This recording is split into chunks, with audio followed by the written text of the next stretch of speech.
dans la plupart de la France.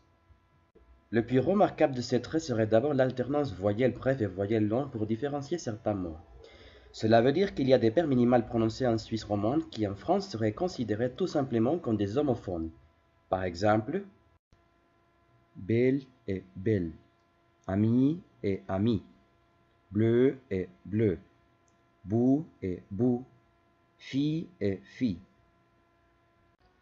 Ensuite, on trouve que l'opposition entre voyelles ouvertes et voyelles fermées, telles que OO, AA et EE, tient toujours de façon très stable dans la prononciation romande, tandis que dans pas mal de régions en France, on remarque une tendance à éliminer ces différences.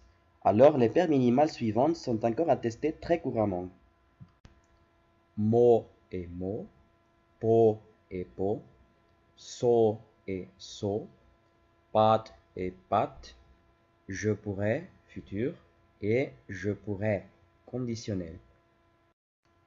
En ce qui concerne la voyelle nasale 1, on trouve aussi la même tendance qu'en France, c'est-à-dire qu'elle est en train de disparaître au profit de la voyelle 1. La seule différence pour le français roman, c'est l'article indéfini 1 qui, lui, garde toujours la prononciation nasale traditionnelle. Donc la phrase suivante serait prononcée d'abord avec le son nasal 1 et puis avec 1. Un homme humble.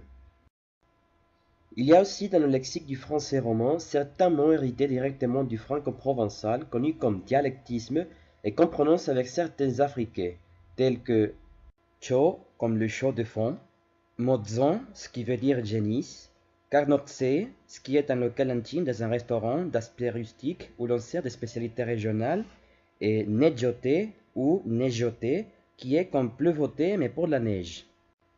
Finalement, il serait intéressant de signaler une petite influence allemande dans la prononciation de certains sons consonantiques, particulièrement dans les régions de Neuchâtel et Jura. Pour des vocables directement issus de l'allemand, on tend au moins à prononcer deux phonèmes propres aussi à cette langue, le phonème ha en tête de syllabe et le phonème cha en position finale. Alors, la phrase suivante serait prononcée en Hochdeutsch. En outre, et plus significatif encore, on a constaté que le R rhotique en position finale est souvent prononcé de façon similaire au phonème allemand ch. Ainsi, le mot allemand Bach ne diffère du mot bar que par la longueur du son consonantique final. Bach, Bach. Sur ce, nous avons fini. Merci de votre attention.